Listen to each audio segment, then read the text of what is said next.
오늘 함께 보실 말씀은 창세기 1장 27절 28절과 마태복음 28장 18절부터 20절 말씀을 봉독해 올려드립니다. 하나님이 자기 형상 곧 하나님의 형상대로 사람을 창조하시되 남자와 여자를 창조하시고 하나님이 그들에게 복을 주시며 하나님이 그들에게 이르시되 생육하고 번성하여 땅에 충만하라. 땅을 정복하라. 바다의 물고기와 하늘의 새와 땅에 움직이는 모든 생물을 다스리라 하시니라. 이어 읽습니다. 예수께서 나와 말씀하여 이르시되 하늘과 땅의 모든 권세를 내게 주셨으니 그러므로 너희는 가서 모든 민족을 제자로 삼아 아버지와 아들과 성령의 이름으로 세를 베풀고 내가 너희에게 분부한 모든 것을 가르쳐 지키게 하라. 볼지어다 내가 세상 끝날까지 너희와 항상 함께 있으리라 하시니라. 누군가를 사랑하게 되어지고 그리고 사랑하게 되면서 그 사람과 한 마음 한 몸 한 뜻이 되기를 바라는 가운데 결혼이라는 것을 하게 되어지고요. 그리고 가정을 이루어 가게 돼 있지요. 그리고 가정을 이루면서 우리는 자녀를 낳고 비로소 온전한 한 가정으로 세워가는 것을 볼 수 있습니다. 가정을 이룰 때에 부부로서 어떤 가정을 이룰 것인가라고 하는 것에 대한 나름대로의 희망 그리고 비전, 꿈들이 있을 줄 압니다. 근데 그렇게 쉽게 우리가 원하는 가정으로 그렇게 세워져 가지 못하는 모습을 많이 볼 수 있습니다. 서로 사랑해서 결혼했는데 살다 보면 서로 뜻이 맞지 않고 그런가 하면 서로 그 안에서 많은 다툼 속에 이별하기도 하고 많은 상처를 안겨주면서 그 가정이 세워져 가는 걸 볼 수 있습니다. 자녀를 낳으면서도 다르지 않을 거라 봅니다. 부부가 사랑해서 자녀를 갖고 그리고 그 자녀를 낳을 때는 그 자녀가 어떻게 이렇게 잘 세워졌으면 좋겠다. 또한 이러한 자녀가 되어서 우리 가정이 좀 더 행복하고 화목한 가정이 됐으면 좋겠다라고 생각하면서 그 자녀를 낳고 그리고 양육하며 세워져 가려 봅니다. 그런데 살다 보면 그 자녀 또한도 부모의 뜻과는 맞지 아니하고 부모의 마음에 상처를 주고 부모를 힘들게 하고 부모와 많은 대립관계로 그렇게 성장하는 모습을 보면서 참 내 몸에서 났지만 그리고 내시지만 어떻게 이렇게 안 되나라고 하는 생각을 갖기도 합니다. 우리 하나님도 그럴 것이라고 여겨집니다. 하나님이 만물을 창조하시고 하늘 형상과 모양을 따라 사람을 창조하실 때에는 하나님의 놀라운 계획이 그 안에 있었으리라고 봅니다. 하나님의 계획은 무엇이냐 하면 창세기 1장 21절 28절에 잘 나와 있지요. 27절에 뭐라고 기록되어 있어요? 하나님이 자기 형상 곧 하나님의 형상대로 사람을 창조하시되 남자와 여자를 창조하셨다고 말합니다. 자, 28절에 뭐라고 기록되어 있느냐? 그러면서 하나님이 그들에게 복을 주시며 그들에게 남자와 여자 하늘의 형상과 모양을 따라 창조한 그 남자와 여자에게 복을 주시며 그들에게 이르시되 여기에 남자와 여자는 우리가 잘 아는 대로 아담과 하와를 칭했습니다. 그렇죠? 아담과 하와를 칭해서 말씀하시는데 아담과 하와의 창조 우리가 너무나 잘 알지요. 1장에서는 이렇게 남자와 여자를 창조했다고 말하지만 2장에 가서는 좀 더 디테일하게 어떻게 창조했는지를 분명히 우리 가운데 다루고 있습니다. 하나님은 흙으로 사람을 지으셨다라고 말씀하셨어요. 그리고 그를 남자라고 말씀하시죠. 그리고 그 남자를 창조하신 하나님은 그의 갈빗대를 취하여 여자인 하와를 만드셨음을 말씀하고 있습니다. 그러니까 창세기 1장 27절에 나오는 이 말씀 남자와 여자를 창조했다는 것은 곧 부부를 창조하셨다라고 말씀하고 있는 것입니다. 부부를 창조하셨는데 1대1로 창조하신 것이 아니라 아담이라고 하는 한 사람에게서 취하여서 하와를 만드셨다. 1 플러스 1이면 2해야 되는데 1 플러스 1이 되어진 그대로 되었다는 거예요. 그래서 오늘 그들에게 뭐라 말씀하시느냐? 그들에게 이르시되 생육하고 번성하여 땅에 충만하라. 땅을 정복하라. 바다의 물고기와 하늘의 새와 땅에 움직이는 모든 생물을 다스리라 하시니라. 하나님이 그들에게 주신 복이 뭐냐? 생육하고 번성하고 충만하고 땅을 정복하고 그리고 땅을 다스리라라는 이 5대 축복의 역사를 주시고 있음을 볼 수 있습니다. 그러니까 하나님께서 부부를 창조하시는데 이 창조의 목적, 하나님이 계획한 목적과 소망과 비전이 뭐냐? 생육하고 번성하고 충만하고 정복하고 다스리는 이 축복의 역사를 누리기를 원하셨던 거예요. 다시 말해서 사람을 창조하시고 부부라는 가정을 만드신 하나님의 그 비전하심은 뭐냐? 거룩한 공동체를 만들기 위함이라는 거예요. 거룩한 공동체. 거룩한 공동체를 통해서 뭐 하기를 원하냐? 부흥하기를 원하고 충만하기를 원하고 그 안에서 다스리고 누리는 삶을 살아가기를 원하시고 있음을 볼 수 있습니다. 남자와 여자가 결혼을 하게 되는 이유도 우리는 나름 그런 목적의 역사가 있으라 봅니다. 남자가 여자를 사랑하듯 여자가 남자를 사랑하여 결혼하는데 결혼의 목적이 어디 있느냐라고 했을 때에 결혼의 목적이 우리는 거기에 있어야 되는데 그렇지 아니하기 때문에 문제가 될 수 있다라고 봅니다. 하나님이 가정을 세우신 목적은 지금 창세기 1장 28절에 말씀하고 있는 목적이 거기 있었지. 그런데 우리는 어때요? 우리가 꿈꾸는 결혼의 목적, 부부의 목적은 어디에 있나요? 지금까지 결혼해 살아온 저와 여러분 마찬가지고 또 앞으로 결혼할 다음 세대들도 마찬가지겠지만 결혼의 목적이 어디 있어요? 결혼의 목적이 생육하고 번성하고 땅에 충만하고 땅을 정복하고 땅을 다스리는 목적이 연합하여 합력하여 선을 이루는 목적이 있어야 되는데 남자와 여자를 창조하신 하나님은 이 역사를 위해서 창조하시는데 그렇게 안 되고 있는 것처럼 우리도 마찬가지. 우리도 결혼하는 목적이 어떻게 보면 믿지 않을 때야 믿지 않는 사람들의 결혼 생활이야 각자 자기 중심의 삶을 위해서 자기 목적을 위해 결혼하지만 믿음의 사람들의 결혼의 목적은 거기에 있으면 안 된다는 거지요. 하나님이 뜻하시는 목적에 그 목적을 두어야 된다라고 하는 것을 볼 수 있습니다.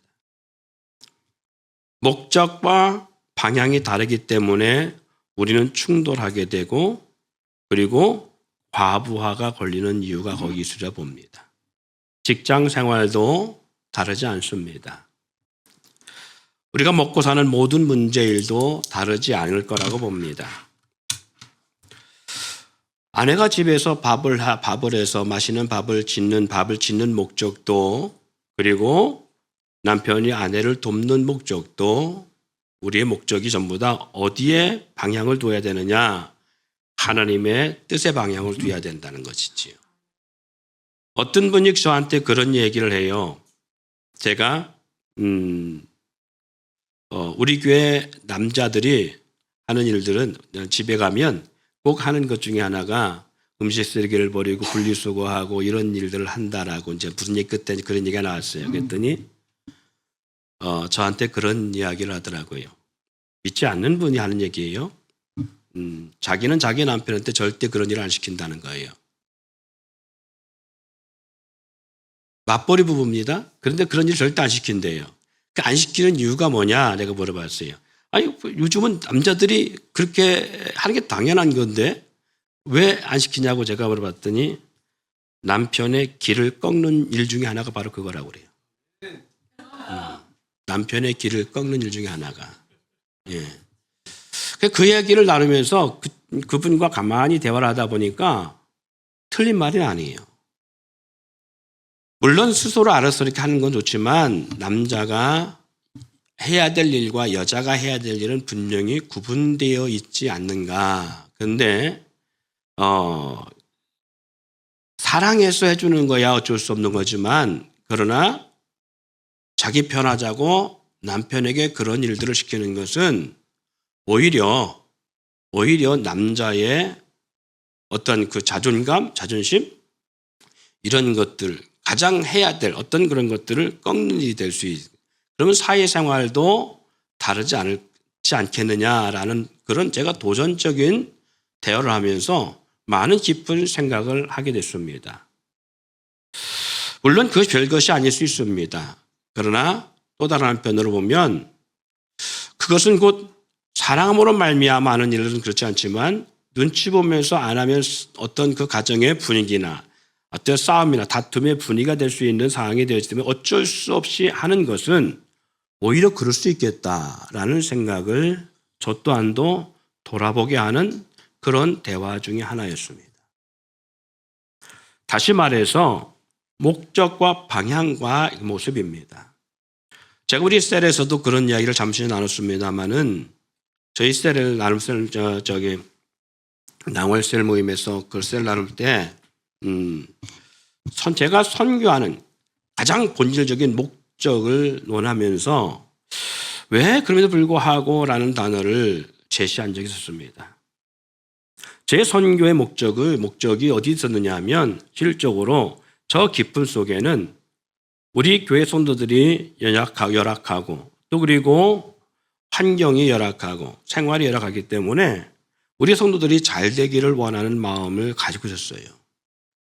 그 마음을 가졌기 때문에 그러려면 성경 속을 가만히 성경을 보니까 성경에서는 심어야 복을 받는 역사가 있더라고요. 그래서 심어야 복을 받고 심어야 풍성한 역사가 있음을 말씀하기에 그러면 우리가 선교해야 될 목적은 영혼 구원을 위한 것도 있지만 그러나 우리가 그렇게 헌신하고 심음을 통해서 우리가 누려야 되겠다라고 하는 것이 제 안에 깊이 뿌리 박혀 있었던 모습이었던가 봅니다. 그런데 그럼에도 불구하고 그래서 우리 교회가 이 선교를 하면서 불구하고 우리 교회 성도들이 더 잘 돼야 되는데 안 되는 역행되어지는 모습을 보면서 제 자신 속에 상당히 많은 괴리감을 갖게 했습니다. 실적으로 전 세계의 많은 교회들의 모델들을 보면요. 선교를 통해 복받지 않은 교회가 없고요. 전도에서 복받지 않은 성도가 없었어요. 대부분 다 그런 복을 받았어요. 그런데 불구하고 왜 그런가라고 했을 때에 목적과 방향이 잘못 엮여 있었다라는 것을 저한테 느끼게 했어요. 복받기 위해서 내가 복받기 위해서 뭔가 한다는 것은 기복신앙과 다르지 않다라는 거예요. 기복신앙과. 이것처럼 우리가 살아가면서 먹고 마시고 입는 모든 것들이 주도적 그 주 목적이 자신에게 있든 아까도 말했던 것처럼 사랑함으로 사랑하기 때문에 해주는 일과 아니면 내가 편하자고 내가 그 어떤 것을 위해서 누리고자 하는 그런 목적과는 좀 다를 수 있겠지요. 무엇을 먹든지 마시든지 성경은 이렇게 말하죠. 하나님의 나라와 의, 하나님의 영광을 위해서 하라 말씀하고 있습니다.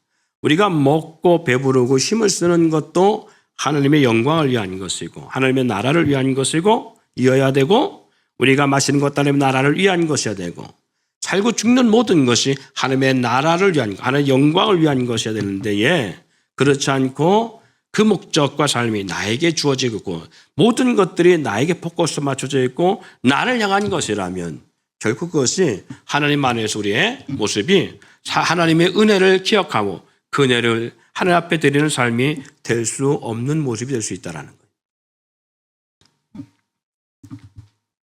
오늘 하나님이 만물을 창조하시면서 부부라는 가정을 만드신 목적도 바로 여기 있다 말씀했잖아요. 거룩한 공동체를 만들기 위함이고 그 거룩한 공동체를 통하여 확장되어 가고 그리고 하나님의 나라가 이 땅에 아름답게 이루어지기를 원하는 하나님의 계획하심이 바로 그것이 있습니다. 그런데 결코 이러한 세상으로 되어지지 않는 이유가 뭐느냐? 타락한 사탄의 역사를 통하여 이것을 철저하게 어떻게 보면 망치고자 하는 이것을 이루지 못하게 하는 사탄의 전략이 그 안에 있음을 볼 수 있는 것을 우리는 또 엿볼 수 있습니다. 자, 창세기 1장 28절에 말씀한 것처럼 생육하고 번성하고 땅에 충만하고 땅을 정복하고 다스리라. 마태복음 28장 29절 20절에도 말하죠. 너희는 가서 모든 민족으로 제자를 삼으라고 말씀하고 그리고 가르쳐시키게 하라고 말씀합니다. 사도행전 1장 8절에 성령을 우리 가운데 주시는 이유도 너희가 권능을 받고 예루살렘과 온 유다와 사마리아 땅끝까지 내 증인이 되라고 말씀합니다. 이 땅에 거룩한 나라를 세우기보다 그 나라를 꿈꾸기 위함, 이 땅에 그 거룩한 나라를 꿈꾸며 살아가야 될 그 소망 가운데 하나님은 우리 가운데 이 놀라운 비전과 그리고 하나님의 명령을 주심을 볼 수 있습니다. 성경은 그래서요, 거룩한 공동체를 꿈꾸고 있지만, 그리고 그 거룩한 공동체를 이루기를 위한 것을 증거하고 있지만, 반면에 거룩한 공동체가 어떻게 파괴되어져 가고 있는지를 우리 가운데 여실히 잘 보여주고 있습니다. 성경의 역사는요, 하나님은 연합과 합력을 통하여 하나님의 나라가 회복되기를 원한, 그래서 돕는 배필을 주신 이유도 바로 하나님 나라를 이루어가기 위하여 합력하여 선을 이루기를 원하는 역사 가운데 있어요. 그런데 하나님을 대적하고자 했던 사탄은 하나님이 세우려는 이 공동체를 파괴하고 분열하라는 역사를 볼 수 있습니다. 아담의 갈빗대를 통해서 하와를 만드신 것은 1 빼기 1이 0이 아니라 1 더하기 1이 2가 아니라 1 더하기 1이 1이 되어지는, 그래서 부부의 날을 할 때에 21일이 부부의 날이지요. 둘이 한 몸이 되어진다라는 의미를 갖고 있는 줄은 모르겠네요. 하나님이 이와 같이 하나님은 이 한 몸을 통하여 서로 하나님의 거룩한 일을 만들어가고 하나님의 목적을 이루어가기 위함으로 이와 같은 남자의 갈빗대를 취하여 하와를 만드신 목적이 바로 거기에 있습니다. 뿐만 아니라 교회 공동체도 다르지 않습니다. 교회 공동체도 동일한 의미를 부여하고 있지요. 그리스도의 몸된 지체로 표현함을 말하면서 한 몸인 것을 말씀하고 있습니다. 로마서 12장 5절에 보니까 이와 같이 우리 많은 사람이 그리스도 안에서 한 몸이 되어 서로 지체가 되었느니라. 우리가 그리스도 안에서 뭐가 되었다고요? 한 몸이 되었다고 말합니다. 우리 많은 사람이 오늘 이 자리에 앉아있는 저와 여러분 모두가 그리스도 안에서 한 몸이라는 거예요. 우리는 그의 몸으로 지체의 각 부분이라고 고린도전서 12장 27절에도 말씀하고 있습니다. 네. 한 몸이면 하나의 몸처럼 우리는 그렇게 획일적으로 움직여야 되는데 참 그렇지 않지요. 다 각자 따로따로 다른 방향의 길을 가는 그런 모습을 봅니다. 사랑하고 결혼한 부부도 같이 뭔가 움직여야 되는데 그렇지 않고 각자 다른 생각, 다른 방향을 걸어갈 때가 많이 있지요. 아담의 몸의 일부를 취하여 아내인 하와를 만드신 것은요, 한 몸과 같이 합력하여 선을 이루기 위함이, 주의 나라와 의를 이루기 위해서 하나님은 그리 만드셨다는 거예요. 거룩한 공동체를 이루기 위해서 만드셨다는 거예요. 교회 공동체가 무엇이겠어요? 그리스도를 통해서 우리를 주의 몸된 지체로 삼으시고 주님이 거하시는 성전으로 지어져 가시기를 원하시는 것입니다. 에베소 2장 20절로 22절에 그렇게 기록하고 있지요. 너희는 사도들과 선지자들의 터 위에 세우심을 입은 자라. 그리스도 예수께서 친히 모퉁이 둘이 되셨느니라. 그 안에서 건물마다 서로 연결하여 주 안에서 성전이 되어가고 너희도 성령 안에서 하나님이 거하실 처소가 되게 하여 그리스도 예수 안에서 함께 지어져 가느니라. 예. 하나님이 거하실 처소의 성전으로 지어져 가고 서로의 아름다운 버팀목이 되어서 아름다운 그러한 유기적 지체로서의 모습을 가지고 가야 되는 것이 성전의 모습이겠지요. 그런데 우리 교회 모습들이 어떠하냐 했을 때에 우리 교회 모습들이 그러한 모습으로 세워져 가기를 소망합니다. 빌립보서 2장 2절로 4절에 그럽니다. 마음을 같이하여 같은 사랑을 가지고 뜻을 합하여 한 마음을 품어 아무 일이든지 다툼이나 허용으로 하지 말고 오직 겸손한 마음으로 각각 자기보다 남을 낫게 여기고 각각 자기 일을 돌아볼 뿐더러 또한 각각 다른 사람들의 일을 돌아보아 나의 기쁨을 충만하게 하라. 하나님이 원하시는 꿈꾸는 거룩한 공동체는 바로 이와 같은 것이 같은 마음, 같은 뜻, 같은 사랑을 가지고 한 마음을 품어서 그의 나라와 의를 이루기 위함이라고 봅니다. 하나님께서 하나님의 형상대로 사람을 창조하실 때에 우리의 육을 뭘로 지었는지 아시지요? 바로 흙으로 지었습니다. 그래서 우리가 죽을 때에도 흙으로 돌아가는 것이지요. 그런데 사람만이 아니라 짐승도 하나님은 흙으로 지으셨습니다. 짐승도 흙으로 지으신 이유가 뭐냐? 흙과 흙이 서로 육체적으로는 서로 같은 존재이기 때문에 서로 이해하고 협력을 위한 모습으로 흙으로 지었습니다. 그래서 창세기 2장에 보면요. 19절에 그렇게 말씀하고 있지요. 18절에 여호와 하나님이 이르시되 사람이 혼자 사는 것 좋지 아니하니 내가 그를 위하여 돕는 배필을 지으리라 하시니라. 그리고 하나님은 흙으로 각종 들짐승과 공중 각종 새를 지으시고 라고 말씀하고 있습니다. 네. 아담을 위해 돕는 배필로 지은 것이 뭐냐? 짐승이라는 거예요. 같은 흙의 성질로 지어서 뭐하라고? 상호, 협력작용을 위하여 지으셨습니다. 결국 땅과 짐승과 사람이 합력하여 선을 이루기 위해서 지었고 협력을 위해 지었지만 결국 죄가 들어옴을 통해서 이것이 나누어지는 그러한 공생의 관계가 대적의 관계가 되어지는 역사가 만들어지지요. 그래서 약육강식의 대립구도로 나눠지고 서로 살육의 모습으로 그렇게 나눠진 걸 볼 수 있습니다. 하나님과 사람 사이 분리될 수 없도록 하나님은요.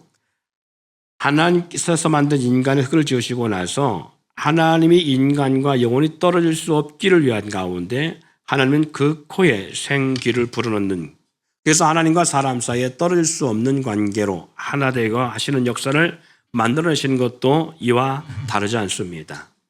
그래서 보세요. 이 모든 유기관계가 사람과 사람 사이에 합력을 위해서 아담의 갈빗대를 지어 활을 만드시고 부부를 만드신 것도 마찬가지지만 사람과 짐승 사이에서도 흙으로 같은 성질로 만드심을 통해서 같이 협력, 돕는 배필로 지음을 입었다면 하나님과 우리 사이도 분리되어 있지 아니하고 하나로 함께 하시기 위해서 우리 가운데 흙으로 지은 우리 가운데 생기를 불어을 통해서 살아있는 생명, 영적 존재, 하나님의 영이 거하는 존재로 우리를 주셨다는 말씀이에요.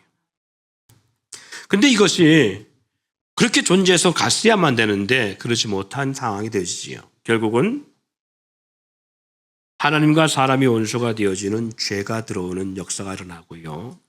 심지어는 흙과 흙으로 지음을 입은 사람과 짐승 사이에 모든 이 관계가 대적 관계가 되어지고 만물과 땅과 사람 사이에도 이 대적 관계가 되어지는 그러한 원수적 모습으로 바뀌게 되는 역사를 합니다. 이 역사가 결국은 아내와 남편 사이, 심지어는 족속과 족속 사이, 나라와 나라 사이, 영과 영 사이에 분리가 일어나고 서로 대적 관계가 되어집니다. 신앙과 삶은 분리될 수 없는 관계입니다. 예배와 삶도 분리될 수 없는 관계입니다. 그런데 이 묘한 관계를, 이 분리될 수 없는 관계를 사단은 종교라는 것으로 끊임없이 우리를 분리시키고요. 예배와 삶을 분리시키는 역사를 만들어냅니다. 하나님과 사람 사이에 분리시킬 수 없는 관계에 불구하고 사탄은 죄를 끌고 들어와서 우리로 하여금 하나님과 우리 사이를 분리시켜놓은 역사를 만들어내요. 그런데 보세요. 성경은 끊임없는 연합의 역사를 만들어가는 과정이라면 이 성경의 또 다른 이면을 보면 끊임없이 분리되는 역사를 볼 수 있다고요. 그런데 이 역사 가운데 사탄은 이 분리 역사를 만들어가는 반면 하나님은 우리 그런 인생을 사랑하심을 통해서 당신 아들 독생자를 이 땅에 보내셔서 우리의 모든 죄를 위해 십자가 달려 죽게 하심을 통해서 이 분리되어진 관계를 다시 연합으로 만들어내십니다. 그래서 하나님과 우리 사이 원수됐던 관계를 하나로 만들어내시고, 그리고 하나님과 우리 사이에 한 뜻을 갖게 만드시는 역사를 만들어내신, 이거 십자가 사건의 완성이라고 말씀하고 있죠. 이 분리될 수 없는 우리 죄가 예수로 말미암아 다 도말당하고 하나님과 우리 사이에 하나가 되어지는 이 과정 속에 비로소 하나님의 영이신 성령이 오순절 성령의 역사가 임재하면서 지금 저와 여러분 우리 모두가 교회 공동체가 하나님의 영 안에서 하나가 되는 역사를 이룬 줄 믿습니다. 그래서 오순절 성령 강림의 역사는 하나님과 우리 사이에 분열되어지고 나눠진 관계를 다시 하나가 되는 역사를 만드는 거예요. 죄악으로 하나님과 사람 사이 분리되고 원수된 관계를 예수 그리스도의 십자가의 구속으로 하나가 되게 하시고 성령 하나님의 임재와 동행으로 연합을 이루는 역사를 완성해 왔습니다. 그래서 에베소 2장 16절에 그 말씀하고 있죠. 또 십자가로 이 둘을 한 몸으로 하나님과 화목하게 하려 하심이라. 원수된 것을 십자가로 소멸하시고, 십자가의 역사는 이와 같이 분리 역사를 완성된 다시 하나가 되는 역사를 만들어내는 그 역사를 만들어내고 있다면 우리는 주님 안에서 이 놀라운 연합, 하나 되는 역사를 이뤄갈 수 있는 축복의 길을 가고 있음을 말씀하고 있습니다. 성령 약속의 궁율과 사랑, 은혜, 그것을 우리로 하여금 알게 하심을 통하여 우리가 사탄의 미혹을 받지 아니하고 영적 어둠의 세력에 미혹되지 아니하고 하나님 안에서 같은 마음, 같은 뜻, 같은 사랑을 가지고 한 마음을 품을 수 있는 역사를 만들어가길 줄 믿습니다. 가정도 마찬가지입니다. 언제 우리가 하나의 가정의 역사가 아름답게 이루어질 수 있느냐라고 했을 때에 가정도 우리가 서로 허물을 알고 허물을 끌어안고 그리고 상대방의 모함을 끌어안고 갈 때에 비로소 하나가 될 수 있습니다. 언제 가정과 또 사람관계와 그리스도의 공동체가 분리되느냐 했을 때에 분리될 때는 서로 정죄하고 판단하고 나보다 상대가 더 못하다고 생각할 때 분리되어집니다. 더 낫다고 상대가 더 나보다 못하다고 생각할 때 분리됩니다. 그래서 아담과 하와의 모습을 봐도요. 언제 두 사람이 분리됐느냐라고 했을 때에 서로 상대방의 죄와 상대방의 잘못을 정죄하고 판단할 때 분리되는 역사가 일어나요. 그러나 서로 허물을 알고 서로 약함을 알고 서로 부족함을 알고 서로의 그것을 끌어안고 용납하고 그리고 품을 때 비로소 하나가 되는 역사가 일어납니다. 성도들 가운데도 신앙생활 하며 주님 그렇게 말씀하고 있잖아요. 그리스도 안에서 한 몸이 되어 성전이 되어져 간다고요. 그런데 성도들 가운데도 언제 성도들 가운데 그 공동체를 떠나가느냐 하면 우리 공동체보다 자기가 잘났다고 생각할 때 떠나요. 우리 공동체에 대한 공일함을 갖지 않고 공동체에 대한 사랑을 갖지 않을 때 떠나가요. 그래서 그런 표현합니다. 이 공동체는 사랑이 없네. 이 공동체는 뭐가 어떠하네. 이 공동체는 뭐가 어떠하네. 대부분 떠나가는 사람들의 이유는 바로 다 여기 있습니다. 더 나은 공동체. 나는 여기에 낄 만한 위인이 못 돼. 더 좋은 곳으로 가야 돼. 라고 하는 생각 가질 때 떠나가요. 하나님이 아담과 하와를 통해서 우리 가운데 보여준 말씀은 바로 그런 말씀입니다. 하나님께서 아담과 하와를 통해 보여준 것은 아담과 하와가 그들이 서로 죄가 없을 때에 그리고 그들이 죄를 범치 않았을 때의 모습에서는 어떤 모습에서 그들의 가운데 생육과 번성의 모습은 나타나지 않았어요. 그런데 언제 생육과 번성의 모습 역사에 그 시작의 역사가 나타나고 있느냐 하면 그들이 죄를 범하여서 수치를 알 때에 하나님께서 그들에게 가죽옷을 지어 입히신 이후에 비로소 그들이 서로 동침하고 그리고 그들과 같은 형상의 자녀를 낳게 되는 역사, 생육의 역사가 일어나기 시작합니다.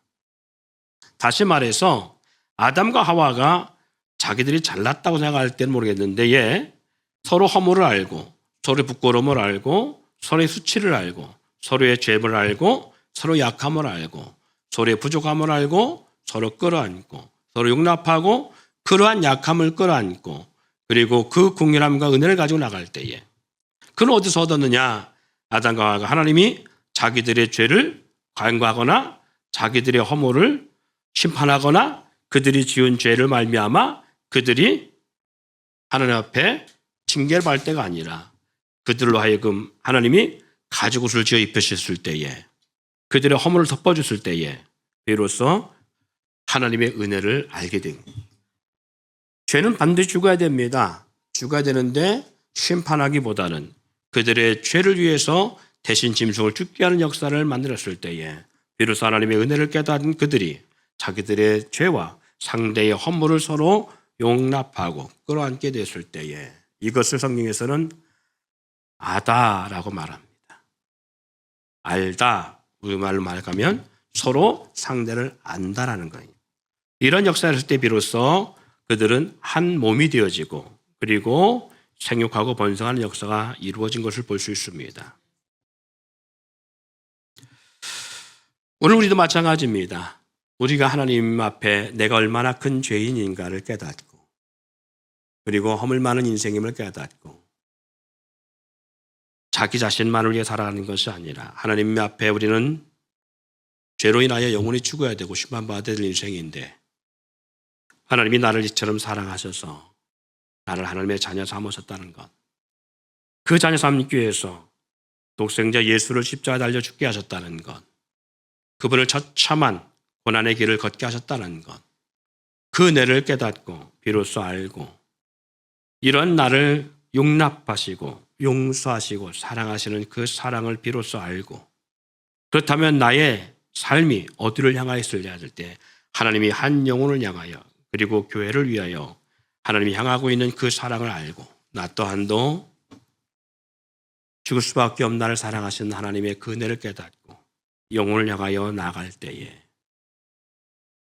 우리 누구보다도 잘나서 얼마나 잘났겠습니까? 그럼에도 불구하고 아내를 또한 남편을 또한 자녀는 부모를 부모는 자녀를 또 교회 안에서의 한 공동체의 지체들을 그렇게 사랑하고 서로 품고 용납할 때에 비로소 우리 주님이 꿈꾸시는 그의 나라와 의의가 회복되어져 가는 줄 믿습니다.